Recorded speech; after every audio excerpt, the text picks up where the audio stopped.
When I ask you, what's the scariest game you can think of? Your mind likely jumps to the more popular horror picks. Games like Resident Evil or Silent Hill. Silent Hill? In my restless dreams, I see that yet. Skippity toilet. Or maybe you think of the truly incredible hits like the Fear and Hunger series, and PT, the objectively best horror game ever made. But I doubt when thinking of the scariest thing you've seen in a game, you thought of a Korean deck builder.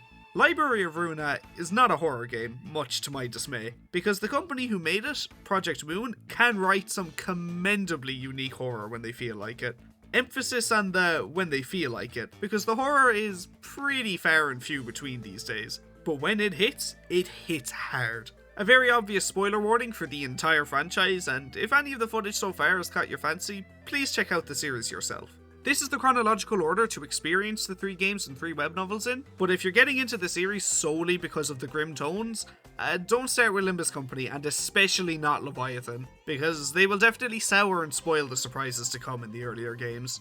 Also, if you enjoyed the video, please consider subscribing for more Project Moon content like this, and leaving a like too. It's much appreciated given the amount of time gone into making this video. Sincerely, thank you. But enough self-promotion. With all that spoiler stuff out of the way, let's start with the series roots. Lobotomy Corporation, also known as SCP-Lite. Lobotomy Corporation is probably the densest with scary stories to tell in the dark, and this is partly because this is the only product in the series to be explicitly marketed as a horror game. You spend the game running a facility that barely meets the standard OSHA regulations while housing a zoo full of silverback gorillas on crack, with religion and weapons, and the cages are all made out of digestive biscuits. Yeah, it's pretty obvious why it's a bit of a nightmare. Human resources and finance aside, the real scariest part of Lobotomy Corporation is the abnormalities. Abnormalities are the otherworldly creatures that you house and study, but they bite, and also come with their own interesting lore if the upfront designs weren't sickening enough.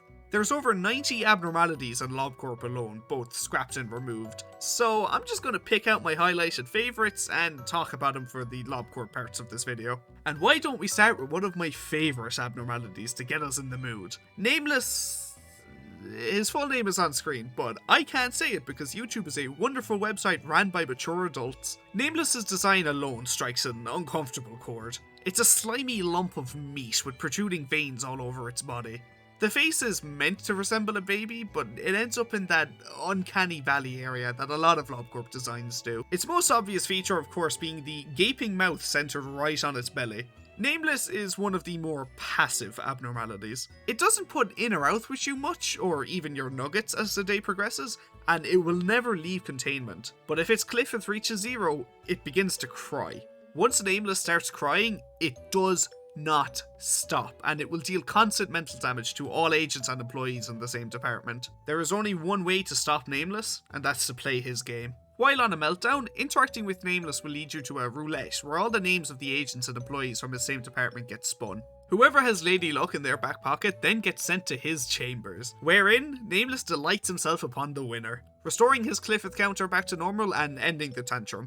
The in-universe logs offer more insight into his workings outside of gameplay. There's one that follows a new guy and his curiosity about how Nameless eats, since he looks a bit too weak to consume much of anything. So one day he sneaks in and watches it get fed by some level 3 employees who give it bits and pieces of bodies stored in plastic bags. This is pretty interesting because it shows that Nameless doesn't need to eat people while they're alive during gameplay. He just wants to. The new guy also goes on to say that this made him a vegetarian. In City? You're missing out, pal. There is another one though that details how the roulette works. It follows another new Donnie who gets landed in the same department as Nameless. The company holds a special employees only event, the reason for which is hidden from everyone. The prize is described to the employees as being promoted and transferred to the headquarters of the company. Quite the promotion. Alongside that, their family gets given a huge lump of cash, which makes the new guy think that most people desperately want the roulette to land on them. Well, one day, New Guy Sr. got picked on the roulette, and I'll just let the excerpt play as is. When my senior's name showed up on the roulette, I congratulated them with all my heart, though they didn't seem too happy for some reason. Others gave them a hug one by one, everyone was crying for some reason. They said goodbye to me, shedding tears while trying to force a smile. I haven't seen them since. I'm sure they're working under much better conditions with a really nice salary, but when I try to bring them up in conversation, people stop talking as if I've spoken some sort of taboo. I still remember the last thing they said to me before they left. One day you'll understand the meaning of the desperation on their faces when the roulette spins. The roulette is supposedly rigged to target certain workers that have either outlived their purpose or have their doubts about LobCorp's legitimacy. Though, as we know from in-game being a total coin toss, it's a small bit of ludonarrative dissonance. Though this can likely be excused of not having time to rat someone out in the heat of a meltdown and just Hail Marying the whole thing. Nameless has the best portrayal of a starry-eyed worker. The image of the worker being the only person in the room cheering and jumping around while everyone else sighs a breath of relief and the senior begins to break down, it's as disturbing as it is darkly hilarious. It's also nice for the fellow employees to never tell new guy what actually happened. It shows that there's still some respect for people's innocence in the workplace. Ignorance is bliss and all that jazz. Even in the gameplay, it instills a sense of dread whenever you begin to hear it wail. Or at least I'd assume so, because it is one of the easiest abnos to contain and an absolute godsend in the late game. There's also Nameless's beta design. Yeah, moving on, Singing Machine. Singing Machine is a big old deli slicer. That's all he's ever been to everyone else, but deep down, he wants to be a musician. And to help him, he has your employees. Much like Nameless, he's fairly passive even after his cliff reaches 0. However, sending anyone in at that point triggers his main mechanic, where the employee just dives headfirst into Machine's loving embrace. This then causes a random worker around the facility to get influenced by the music and begin fighting each other. If an employee loses in a fight to the psychopath, they get the same treatment as the first guy, which also possesses another employee, continuing the cycle. It may be inanimate, but it yearns for bangers. In the employee report, it follows 2 workers as they begin to study the machine. One of them preemptively dives in, which causes the grinding to begin, and the other just watches in shock and awe. But he slowly realizes that the music is coming from his buddy's corpse being mulched around like it was playing an instrument. When it opens, he can still see bits and pieces of his mate, but not enough to recognize him with. The length of the song also changes depending on what gets thrown in. They tested it on a cat, 1 minute. A large hound, 2 minutes and 30 seconds. And when an employee hops in, it's usually about 5 minutes. Singing Machine hasn't much to differentiate itself from other abnos, other than the fact that it's one of the few domino effect cataclysms. I love its intentions though, and the infected employees even willing to throw themselves in to keep the song going despite not being able to hear it themselves, helps its threat factor. I'm still a little in the dark on how exactly it possesses someone in the first place without music, though I assume it just gets into their head and talks to them like pretty much every other abno. Spider Bud is for the arachnophobes. Its cell is full of webs and tiny little hatchlings crawling around on the floor. The very same babies are detailed as swarming all over the employees from head to toe as they try to study the eye-cladded bud. If an employee unfortunately performs inside work, that's a death sentence, and they are quickly yanked up by her massive legs and wrapped in a cocoon, where they aren't actually dead, but instead being preserved for later, so the hatchlings can have their dinner. And the cocoon, quote, feels their heartbeat get slower and slower. Also, it's not just a few hours either, they get strung up and left there for days on end. Whispers can be heard in the containment unit at night. It was the voice of Alex, who went missing a few days ago. They say the voice wept in terror, asking to be saved from the darkness. The managerial tips hint that inside leads to the employee to squash one of the tiny spiders, which is a massive no-no. Spider Bud is extremely protective of her children, so having a knee-jerk reflex could get you killed in a second. Even if you enter the cell and see the massive sack, as soon as you realize one of the cables on the roof is a bit longer than usual, it's already moving. Mountain of Smiling Bodies is a homogeneous black mass consisting of melted sorrowful faces and various scraps of industrial debris. It only stands on its 2 stubby arms, and its only active feature is its gaping maw guarded by blood-stained teeth. Mountain of Smiling Bodies came to be after an unfortunate accident left several deceased agents all piled up on top of one another. Their removal was postponed for too long, which led them all to rot and merge together with some nearby debris. The creature only knows flesh, and it needs it to grow in size. This licorice monster can grow up to 3 times its original size in-game, though a cap to its growth is never explicitly given. For this reason, and the fact that he's an Aleph level abnormality, I do think Mountain is one of the biggest threats to City of all the abnormalities. Putting aside the gameplay rule for a second and assuming that he can grow indefinitely, this guy could easily take up an entire street within minutes of exiting the facility. And exponentially, he'd just get bigger and bigger and bigger. Oh, but the head would just not until he gets to A, B, or C Corp they won't. He's not a robot or a clone, he ain't breaking any actual laws, so it's up to the city residents to fight back. And against a kaiju-sized, quite literal mountain of smiling bodies, that ain't happening. And as much as I love him, my goat the Indigo Elder is not laying a dent on him by the time he gets back on the mainland. Mountain, in my eyes, is a portrayal of dire consequences for greed-filled gain. To hold something so dangerous in your facility that could wipe out an entire wing in one day, all because he can make a bit more energy than his neighbours, that's quite telling of LobCorp as a whole. And more specifically, the corporation's lack of actual enforcement present in the facilities, instead making the workers do all their protection, like a twisted way of saying you work to earn the right to work. Censored is first and foremost a piss take of SCP and their heavy reliance on expunging data to artificially drive up the fear factor. And though he works as a solid visual and gameplay oriented gag, being near impossible to work with, I'd be amiss if I didn't make light of his deal. You see, Censored is only censored to us, the player, the manager, and he is covered up completely by the cognition filter. The employees and everyone else outside of your office see Censored for what it truly is. It's never explicitly told what Censored looks like, but I think that's for the better. Just by observing its in-game model, it seems to be a totem of something, with nasty tendrils that grow and expand at their own will. And he's definitely one of the more primal abnormalities, as it's prone to helping itself to your employees' bodies. The employee extract for Censored follows an agent who is described as lacking emotion into the cell. A real lone wolf sigma male, if you will. Let's call him Miguel. Miguel is in for a shock when he goes in and sees that the past agents who entered were not only still alive, but Censored had his way with them all. And there's little baby Censors running around feasting on the bodies.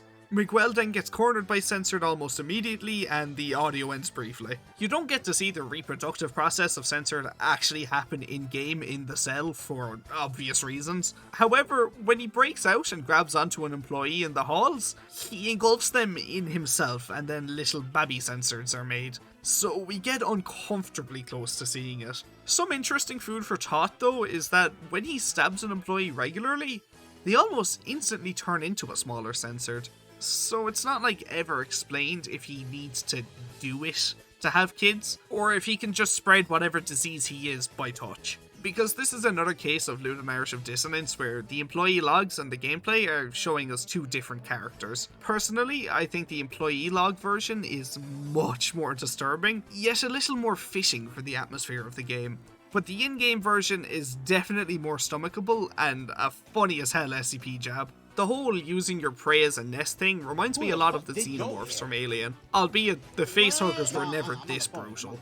I've always had a personal theory about Censored's appearance and why it's so horrifying to everyone. The way I imagine Censored looking is like an ethereal mass of meat that changes form and appearance into whatever the viewer's single worst fear is. I understand that once he leaves the cell and goes horsey mode, that is kinda thrown out the window, but there isn't any, previously missing employees in the cells in-game. So I feel like there has to be a reason why people go apeshit instantly anyways. But that's just my 2 cents on this big old mistake.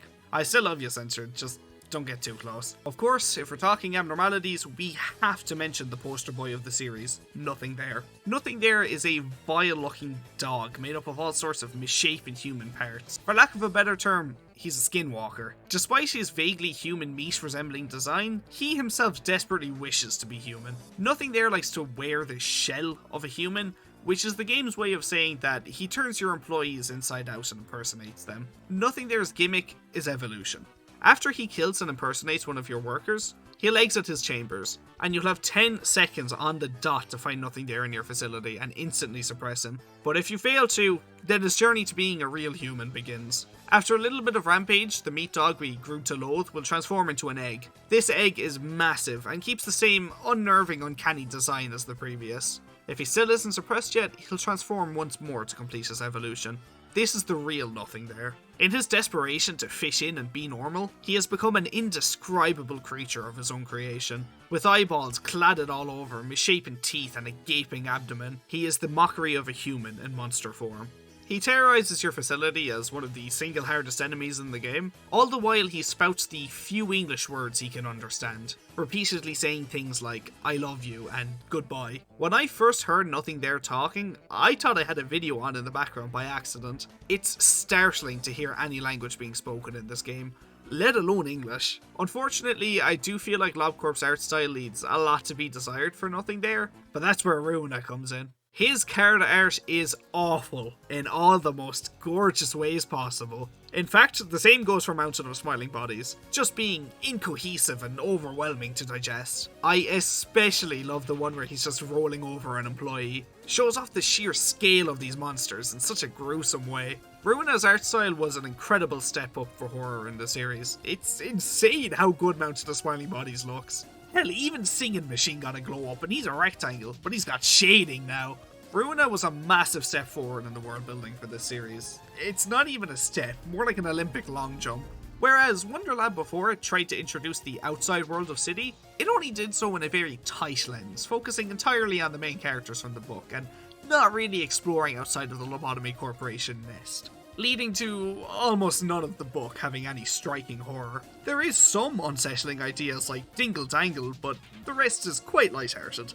Ruina looked at that and said, "Huh? Comfiness in my Project Moon? Get out of here." And it threw you headfirst into the deep end without floaties, because you're going to see how the backstreets operate first and foremost. The backstreets are the culmination of everything this series is trying to say about corporate rule, wage gaps, and the extent of what people do in their desperation. The Brotherhood of Iron are a pristine example. In case you were new to Project Moon and still got this far in the video, let me quickly explain some ground rules of City. People kill for money. Being a mercenary is as common as working a desk job, so there's hundreds of thousands of fixer offices littered all around the place, all specialising in various means of killing people, from cruel to merciful. There is fixer offices who operate outside of the main hierarchy, and these are called syndicates. Syndicates are usually a lot more cruel, but most of the time they're just spawned from a lack of choice. Now that you're caught up to snuff, the Brotherhood of Iron are a syndicate that literally had to sell their humanity for a chunk of change. Let me say that again.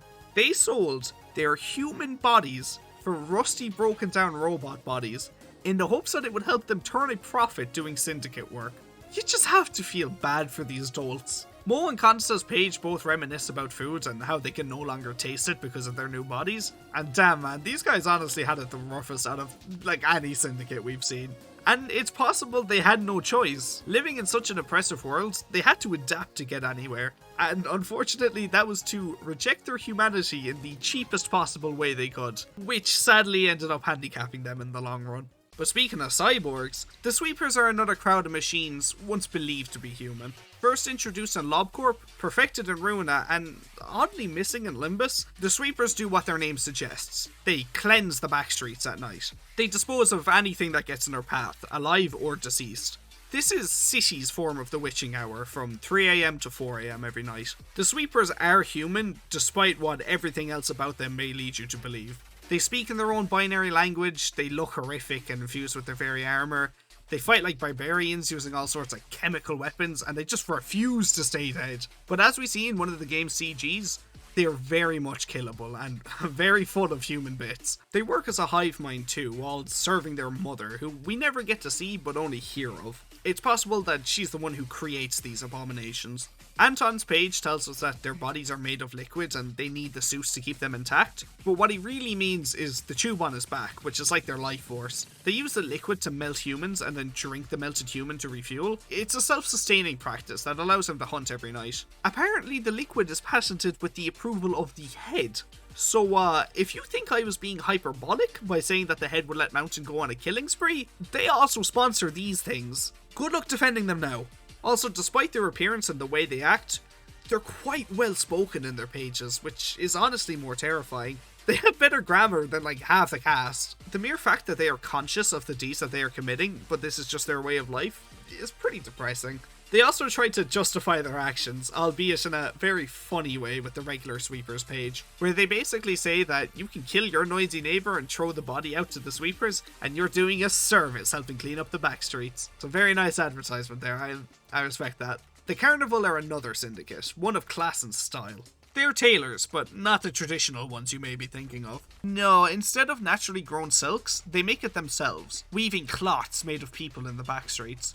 Man, how does anyone get to adulthood in this series? Looking like mannequins and trench coats, these creatures open up to reveal all sorts of robotic tendrils, claws and daggers on the inside, all of which are used in the weaving of silk. The Carnival have an immensely unsettling design. Their necks can grow to disturbing lengths, and they're shown playing with blood as if it was string. A running theme in this game that will come up again later. Their designs are just incomprehensible to me, and I can't make much sense of them from head to toe. Their page further elaborates on the silk, telling us that it represents the humans it's made of.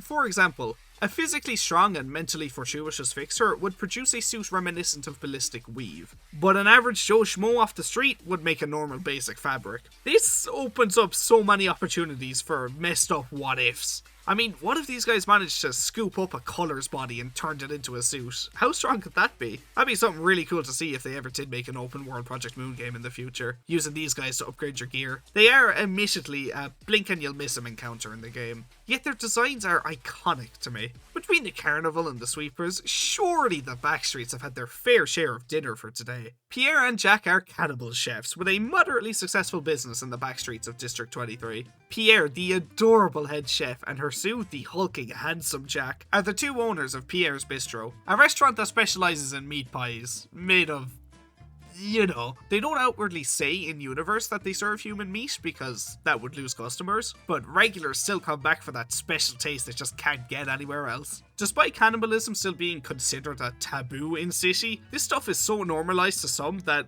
these two cooks have a full-blown conversation about how aged their ingredients should be. Pierre just wants to make meat jam though, which involves putting the ingredients into a kneader, leg first, to prolong the suffering. Because as she says, the more pain they go through, the tastier the meat. This is an actual real thing that farmers avoid. The more stress something is under, the tougher and more tasteless the meat becomes as a result. I like my steak rare, but if Pierre likes it well done, I'm cooking it till it's congratulations. District 23 is a place of cuisine, and Pierre's is just one of the many restaurants hiding a secret behind closed doors. Look at that smile though, how could you suspect something so cute? But let's talk about something actually scary. Capitalism, ooh. Just a quick heads up, this next part is quite the slow burner, full of lengthy exposition and world building. But it is necessary exposition to get the full picture of what I'm leading into. Especially if this is your first exposure to Project Moon, I need to give you a thorough build-up to the big roller coaster drop so you can get the most from it. And yes class, this will all be on the test. Warp Corp, better known in universe as W Corp, is the 23rd of the 25 alphabetically named districts of City. The massive capitalist hellhole that is run entirely by corporations. Where's Z Corp? Yeah, don't worry about it. Warp are best known as a transportation company, and transport they do. Their very first mention in the franchise is in the first game, Lobotomy Corporation, where they play the role as middlemen for L Corp and R Corp. Lobotomy Corp, which...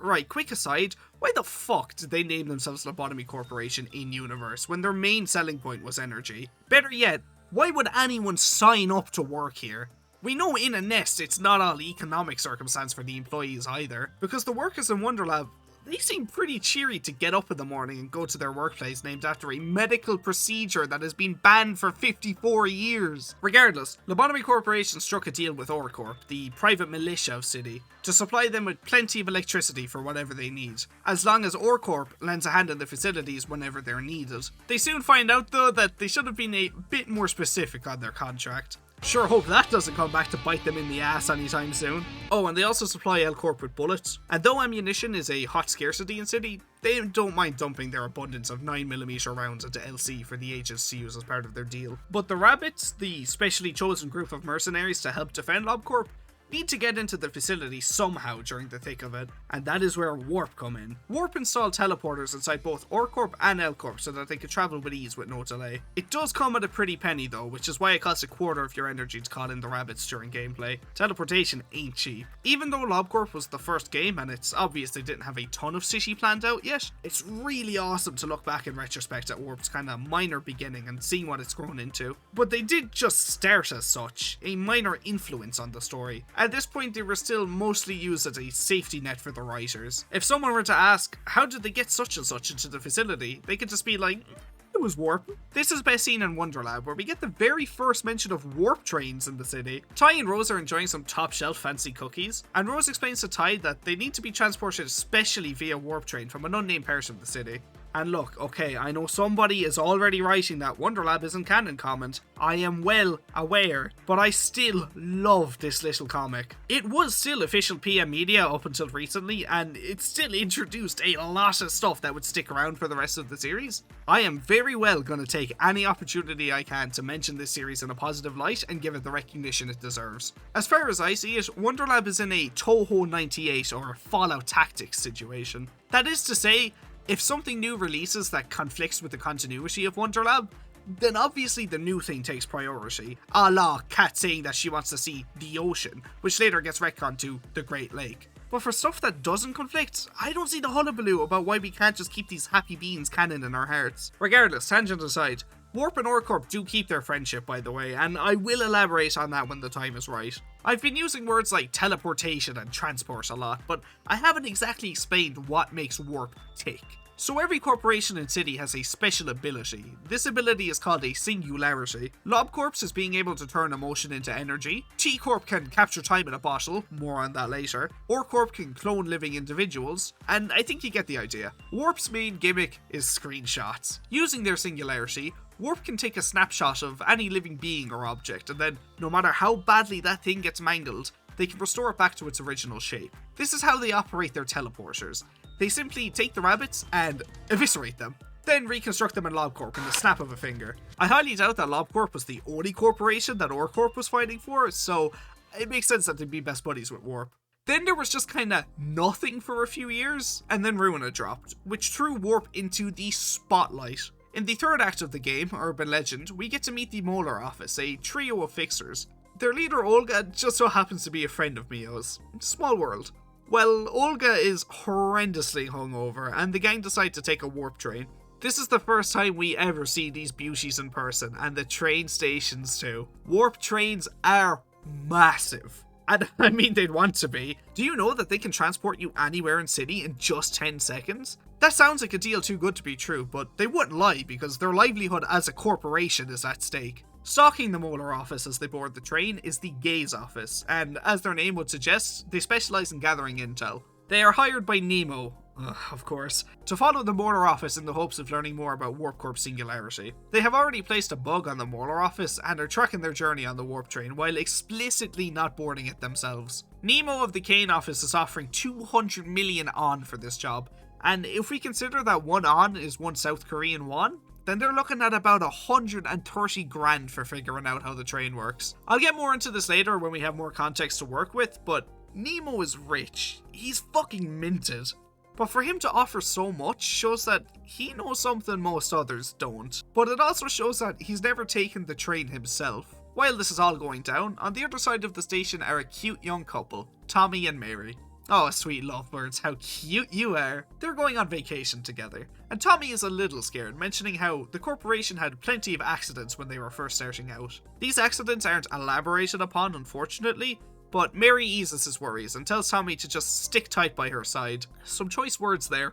Olga says she wants to nap, but then Mika says the ride will take less than 10 minutes. Olga falls asleep anyways, but is suddenly rudely awakened. Mika has been keeping track of the time. It's been 1 hour since the train departed, and they still haven't arrived.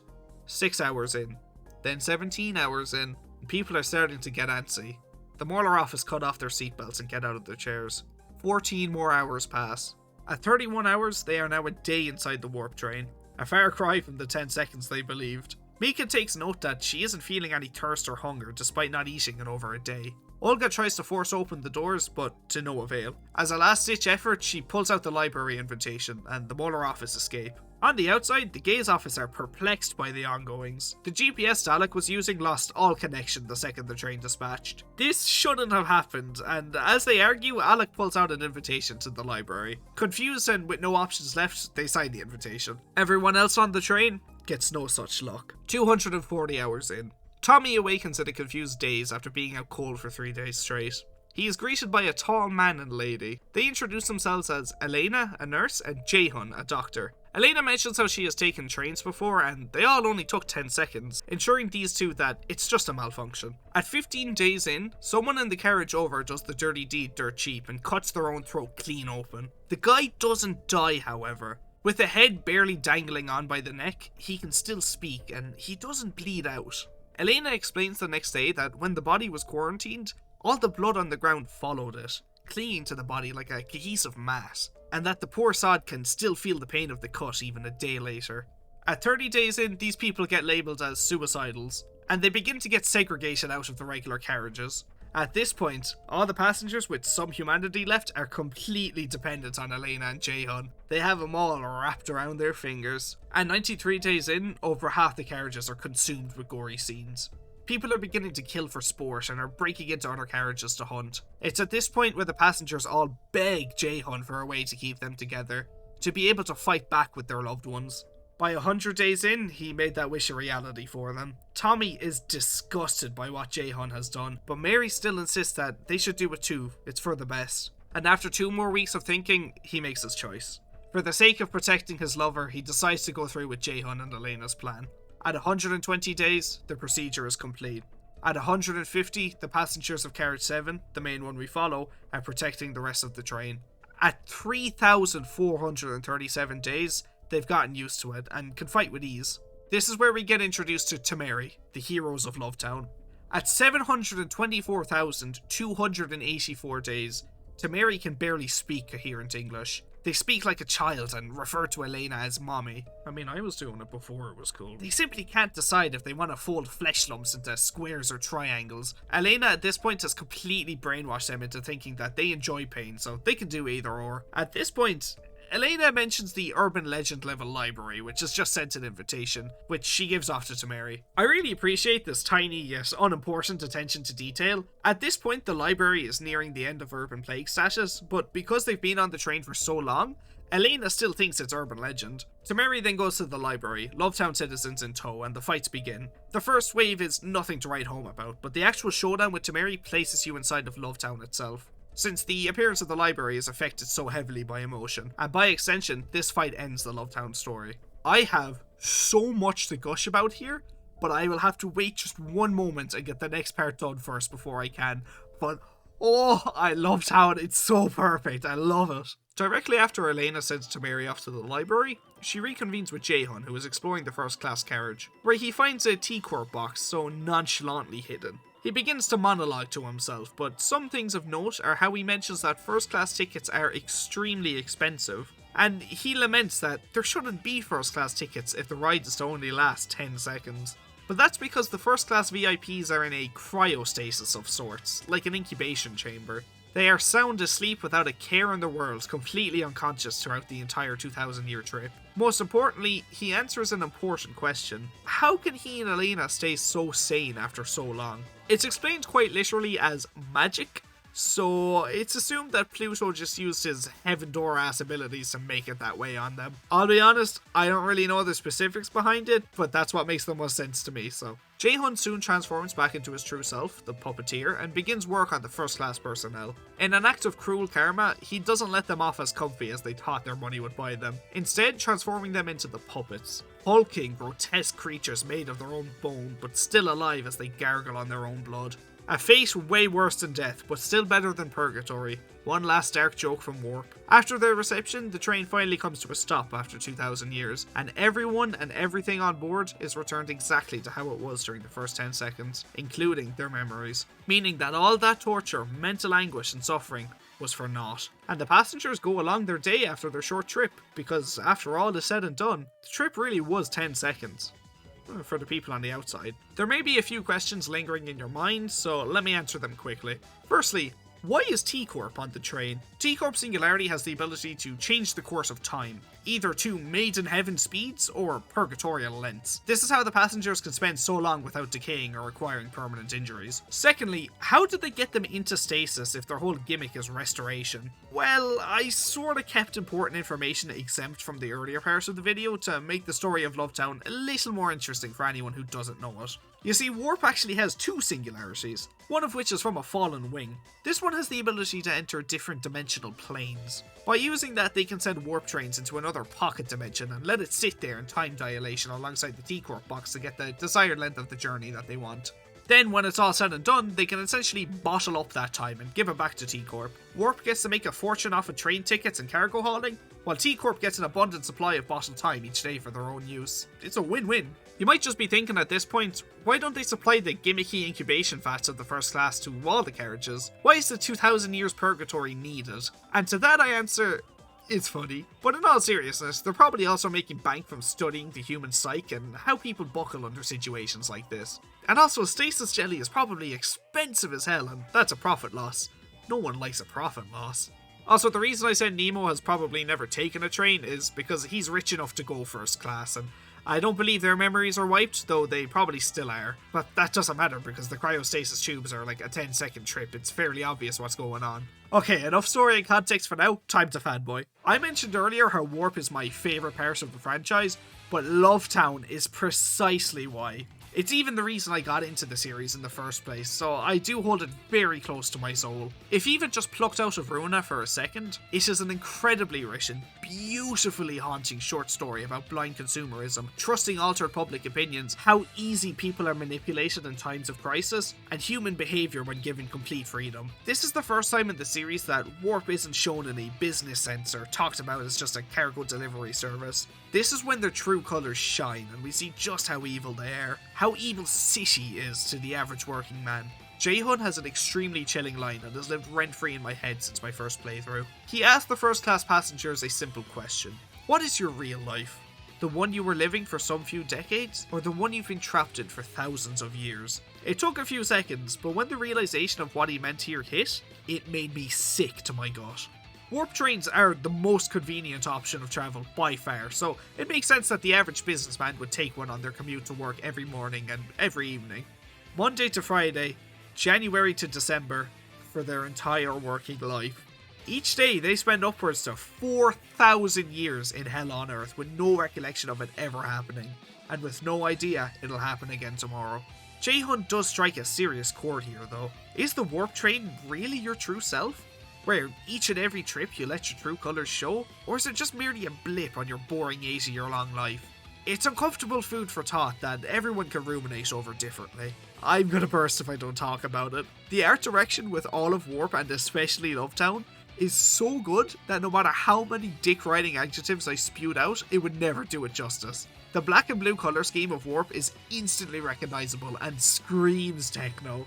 Their logo, a W made of a blue arrow, is so simple yet so professionally designed. When I think of a symbol to portray the Project Moon series in a single image, my mind instantly goes to the LobCorp logo and this. Love Town is an edgy gore fest, but in a grimly gorgeous way. The idea of these people all being conscious while barely being mush on the floor is the kind of disgustingly creative writing I expect from Project Moon. An idea so outlandish, yet still simple sounding, worked into a futuristic world with a comically evil capitalistic twist. Every single art piece from this section is a 5-star gourmet chocolate cake for the eyes. From the dense and busy train station that becomes a heart-dropping scene after learning the true happenings, to the barely stomachable set design of the Love Town fight, it's immaculate. On most floors in the library, there are piles of books on the floor. If an enemy gets knocked into it during battle, then they explode and go everywhere. But these books are replaced with piles of barely sentient passengers who can feel every bit of pain. The lights are gone dim, and the scarlets of the massacres contrast perfectly with the stark azures of the cold and different train walls.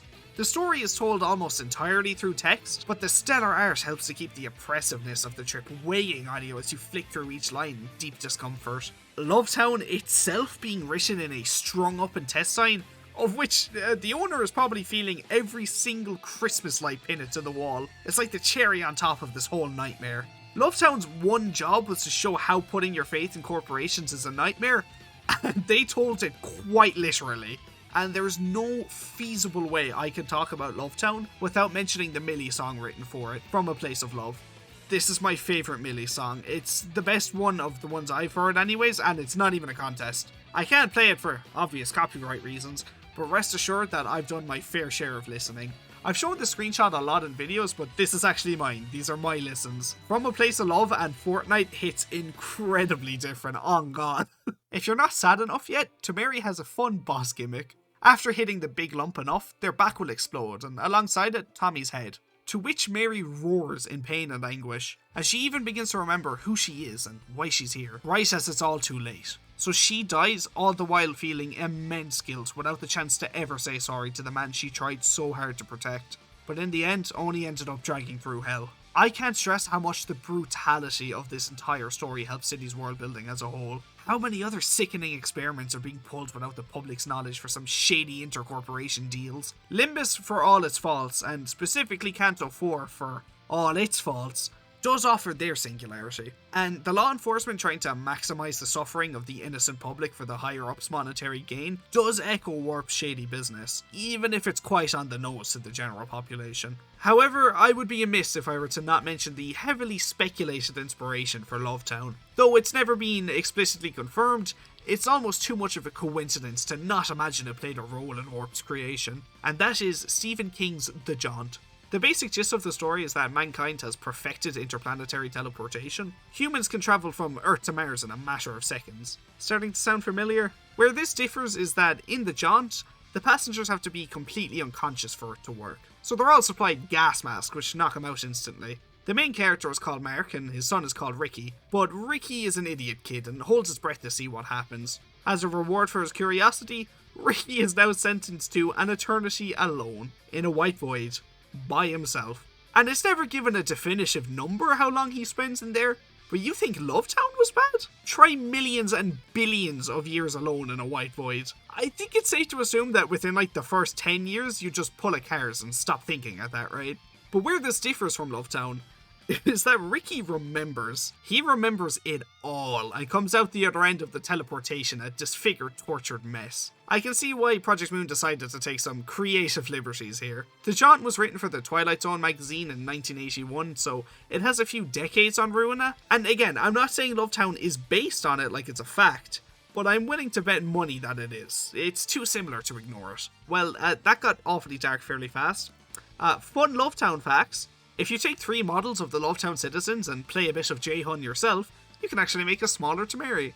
Also, you don't know how long I've been waiting to say this in the video and have it actually make sense. This guy in the Lovetown background has a fat fucking ass. I can't be the only one. Also, I lied earlier when I said that the train just stopped and it was all hunky-dory. You see one more event take place before the very end of the trip. Meet the Janitors, better known as the Warp Cleanup Crew. These guys are basically the foot soldiers of Warp. They are sent into the trains at the end of every trip when the train arrives to make sure everything is in order, and that no records of the train or the singularity leak out. And they have the oh so fun job of separating the fleshy amalgamations and making sure no accidents happen during restoration. They are promised to get their own minds wiped once they retired, but all the workers know that's bullshit and you probably just get quietly killed off once you've outlived your purpose. Yet they still work day in and day out because that's just how City is. Leslie's page offers some interesting insight though.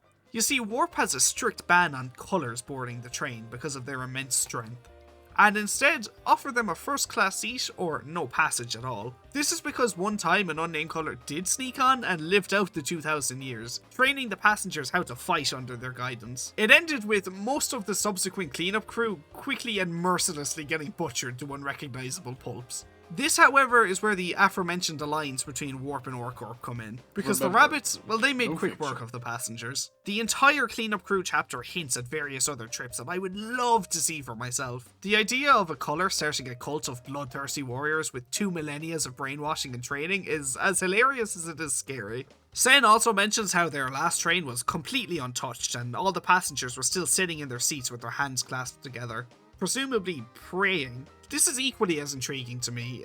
A whole trip of hundreds of passengers and not one acted out? Surely there was something bigger at play. But what? Later in the library, he also mentions the biggest tease ever. They made a kingdom on the train once, with an entire hierarchy of various kings, nobles and knights, with an entire society. With the funky weapons and gears that the fixers have, my mind can only race with possibilities of how it would look. I would do all sorts of unspeakably horrid acts to get a short comic or a web novel based on this trip from Project Moon. It would, without a doubt, rise to the very top of my favourites immediately. Grah! As much as I hark on about showing and not telling, I really wish they told us more about here. It's too interesting to let up. The janitors themselves are armed to the teeth with techno-sci-fi blades that utilise the dimensional side of the singularities. These range from axes to spears to even gauntlets that can tear reality apart with a single punch, and I don't need a law degree to convince you that that is terrifying but also badass. Purple Tear also has the ability to teleport and traverse dimensions, and a pretty niche fan theory is that she also has the singularity power of the old wing that Warp bought. I'm not sure if I subscribe to this theory, but I also have no reason not to, as it's pretty cool world building if it's true, and it adds some more mystique to her backstory. And that's about all Warp has to offer in Ruina. I'm well aware there's an entire Limbus chapter dedicated to it, but like the only thing worthwhile from that chapter is learning that colours get their own specific train. This was alluded to by Lesty's page in Ruina, but fully confirmed here. It makes you think if the regular trains are bad, how bad are the colour trains where they're all by their lonesome? Limbus did have an abnormality called the Wayward Passenger. Calling him an abno feels off in so many ways. But if we just ignore that, his design is an immaculate mix of the grotesque warp victims mixed with the hyper-technology of the cleanup crew. He just takes all the best parts of the background art from Ruina and makes a full character out of it. I touched on Lovetown's atmosphere, but to ignore story and lore for a second, Ruina is a genuine horror game in the beginning Abno fights. Like, fighting Bloodbath with all these weird writings and the haunting First Trumpet remix honestly scared me when I first played. It's such a jarring juxtaposition from the jazzy and bright main menu. Later in the game it wears off, but Scorched Girl, Heart of Aspiration, Bloodbath, Today's Shy Luck, all these early on fights feel like something from another game entirely. That's the same feeling I get from Lovetown, but not any other main story fight. I really wish this company would just make a dedicated horror game with this art style at this point, please! If occultism to a corporation isn't your speed, why not try evangelism? The Church of Gears, heralded by Eileen, is a cult who take the saying, cogs in the machine, quite literally. Like any major cult, they revolve around removing one's self-worth and focus more on the collective rather than the individual. But unlike most cults, they do so via horrifically mutilating themselves. The cultists are known as gear worshippers and are gory cyborgs in design, with gears all over and most of the body being replaced by mechanical parts. They act as obedient servants to Eileen, infinitely replaceable too, as seen during her boss fight. When one dies, another will just rise to take its place. Our first introduction to Eileen is her turning her own father into a gear by crushing his body down, and then slotting it beside her head as a symbolic thought gear. A cult was bound to appear in Ruina, but I'm glad with how on the nose it is. Project Moon is insanely good at portraying something as a joke at first glance, and then giving it an actually solid scare factor to make you feel ill for laughing at it in the first place. The victims being literal gears in a machine is humorously dark. I never did talk much about Elena. Whereas I already described Jae-hun, the puppeteer, and his abilities to create bone puppets, Elena is his counterpart. She is also known as the Blood Red Knight and follows the trend of manipulating people's blood like strings. See the Carnival, see Jae-hun. But where they differ is Elena is much more in it for the blood. She is a blood fiend, the city's version of a vampire. Tamari and all the Lovetown citizens were only so strong because she made them. During the flashback we get with Roland and Angelica, we bear witness to a fight between the three where they duke it out in a room lined with blood vessels corner to corner from the people she has hunted. Her body has the same look and texture, so I always assume that she wears a bodysuit made out of blood vessels, though it's never been officially stated. And she's strong too, like, strong enough to go out, hunt a colour, and turn him into one of her fleshy automatons. Well, she's not exactly a model citizen blood fiend though, as she's ostracised by the rest of them. They hate her because she hates being thought of differently just for being a blood fiend, and she takes her anger out on humans, only further worsening their relations between the two races. Eileen, Jae-hun and Elena also have sick, fully distorted designs, especially Jae-hun's looking like he experimented on himself to try and perfect his own body while butchering it as a result. I can't be the only one, but he kinda looks like a Fear and Hunger enemy too. It's just the way he's coloured and the thicker than usual outlines, I guess. The mismatched bones protruding from his body are only tied down by strings of meat, and the different shades of skin around his body imply that he used the flesh of other victims to work on himself. Elena is fully consumed in blood at this point, rejecting any sort of human-like appearance she may have had before and embracing her bloodlust. She doesn't have the sweetly sadistic smile of before, instead now she's fully corrupt, grinning ear to ear with death in her gaze. Eileen looks angelic. She is fully evolved into being a god of her own creation and is impaled by cogs all over. She is the machine that so many had to be sacrificed to make. She no longer has any human resemblance, and the white veil is finally gone, revealing a hole through her head with a gear embroidered around it. Pluto is already distorted when we first meet him and follow him throughout the game, but he is very symbolic of the devil. He makes deals with a multitude of characters, and his main fight gimmick is that of working around his various contracts that he forces onto the player. His design alone is very dapper. He's a skeleton with a devil's tail, but wears gentlemanly clothes to hide his insidious desires. His distorted form, however, rips the clothes clean off, revealing a fully evolved demon. Now covered in various sigils and glowing with presumably fire, he's become a devil straight from hell itself. Just because I'm not a fan of a game doesn't mean I can't appreciate what was there. I am a firm believer that Project Moon has lightened up a little too much in Limbus and treat it more like a comedy than a drama, but the little bits and pieces that are present are still phenomenal. As previously mentioned, K-Corp and the instant healing ampules. Those last 3 words should paint the picture themselves. The ability to instantly heal any wound or injury back to full health is frightening in this world, because that means 2 words: endless torture. As we see in one of the CGs, that is exactly what K-Corp were thinking too. It's quicker working than Warp's regenerative singularity and a lot more abundant. If you find yourself strapped to a K-Corp chair, you're basically at the mercy of whoever put you there. PM really nailed this whole infinite life is worse than death thing, huh? The singularity itself too is really creepy and caught me off guard pretty hard. A massive, almost godlike entity strapped up and tortured for humanity's gain is grim and shows that nothing is off limits to these people if a penny is involved. Canto 5 also came packing with some neato creeps, specifically the LobCorp oil rig and its white vein infestation. The sinner showing up after the fact and just exploring leaves a lot to the imagination, and leads to some visually striking visuals. Did I actually write that in the script? Wow, I'm so fucking smart. And leads to some visually striking scenes that harken back to Lovetown for me. There's also the empty yacht that the sinners find full of corpses. This whole chapter is just perfect at presenting the isolation and desperation of the ocean. You're all alone out here, on nothing but a few sheets of metal. The build up to the white whale and its design worked greatly at scaring the shit out of me. The sound designers especially did a commendable job on its roar. It always gives me chills. And Indigo Elder is the baddest motherfucker in City for taking this thing on one-on-one. I really hope you get your own story someday, pal. You are too good for this game. Pequod Town is a little creepy in concept, being a town full of mold-rotted survivors inside a whale, but I mean, come on, it's like the Tesco original to the name brand here. Canto 1 portrays the horrors of war and how it irreversibly damages all who are involved. From physical scars like Gregor's arm to mental ones that can never heal, this chapter portrays the PTSD of a smoke-core soldier and how it haunts him to this day. G-Corp alone is a gnarly branch, physically and permanently mutilating their own soldiers for a small leg up in battle. Gregor's guilt as a commander comes full frontal too when we enter his dungeon, and see his regrets of being unable to save his comrades, as well as his own horrific memories of the war as a whole. The old abandoned LobCorp facility is in ruins, now filled with squatters from the old G-Corp army. People far too disfigured and horrific to be allowed back into normal society, and completely abandoned by their own nation after they outlived their purpose. This ties back to Warp Corp and how I feel that being patriotic to your own corporation in this series is one of the worst things an average person can do. They will most definitely take advantage of your naivete and perform inhuman experience on you for their own bottom line.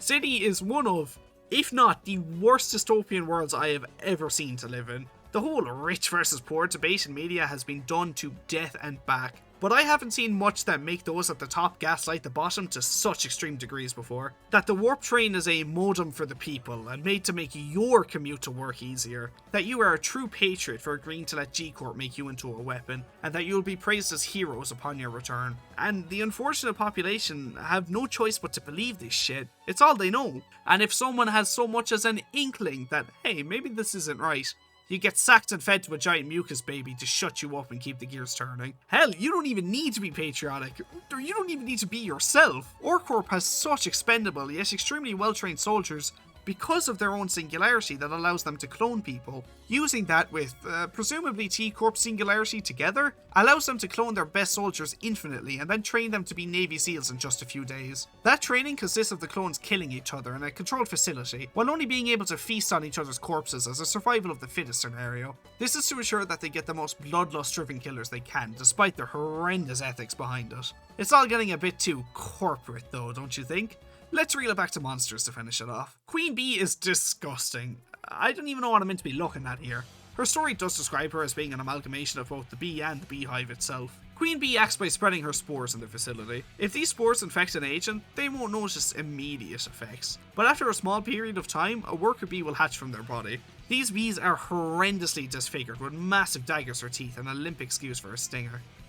Their wings are also torn, insinuating that they can't fly. Runa gave the worker bees a massive glow up, and the queen's face is also much more recognisable now. They're just gross. It's the only word I can use to describe how they look and act. It's grody. At least they are in Runa. The worker bees are kinda cute in LobCorp. They have buck teeth and it's kind of adorable, at least until you look down. But Runa rectified that by giving them their chin back, so they look more threatening. Blue Star is a mangled mess of grey legs, all protruding from the blue and black heart-shaped hole in the middle. Blue Star is a cult-focused abnormality. Religion and ideology of an abnormality is strictly forbidden in Lobotomy Corporation, but there's two abnormalities who toss a wrench in that rule. White Knight being the obvious one, stand-in for Jesus and his 12 apostles. However, he marks employees and unwillingly turns them into zealots when he transforms. Blue Star, however, just gives them peace of mind, and their obsession with their new god leads them to salvation. He never talks with words, but instead, like many other abnormalities, he just gets into your head and drives you insane. Employees see themselves as sinful, but find peace and salvation in Blue Star's cold abyss.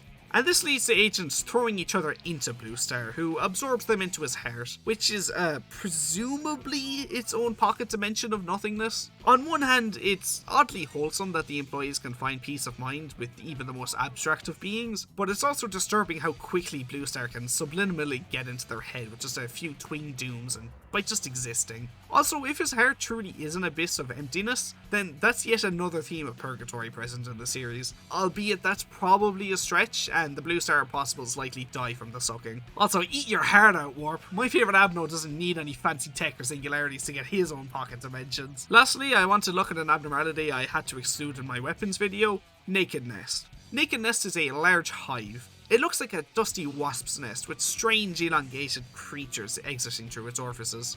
I don't suffer from trypophobia, but Nest's design gives it to me. His portrait is vile. Despite him looking dusty, the holes are all filled with slime, so whatever is inside is probably slug-like. Nest infects the employees and slowly kills them from the inside out. The employee log says, it can enter your body through any aperture. This doesn't mean covering up your orifices will impede its entrance, but it will help ease your mind to cover up as much as possible.